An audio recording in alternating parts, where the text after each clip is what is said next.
L'esperienza padovana di coalizione civica, che al secondo turno è stata fondamentale per l'elezione a sindaco di Sergio Giordani, potrebbe essere tradotta anche alle prossime regionali. Da Padova il vice sindaco Lorenzoni e alcuni esponenti del movimento civico hanno lanciato una campagna di ascolto di tutti i veneti in vista delle regionali 2020. Si chiama Il Veneto che vogliamo e parte ufficialmente il 25 giugno da Padova. Un metodo che noi cerchiamo di proporre su scala più ampia.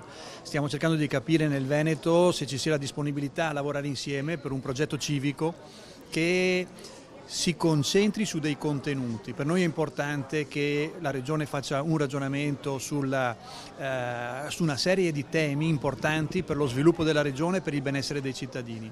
E questo percorso di ascolto parte da Padova la prossima settimana e continua in tutte le province venete. Numerosi gli incontri, soprattutto con le periferie. Bisogna ripartire dai territori dove la Lega ha fatto bene durante le europee. Il metodo è quello delle assemblee per cercare di capire le necessità dei cittadini e arrivare alla possibile creazione di un soggetto civico in grado di sfidare la politica alle regionali. Quello che è mancato è sicuramente la progettualità.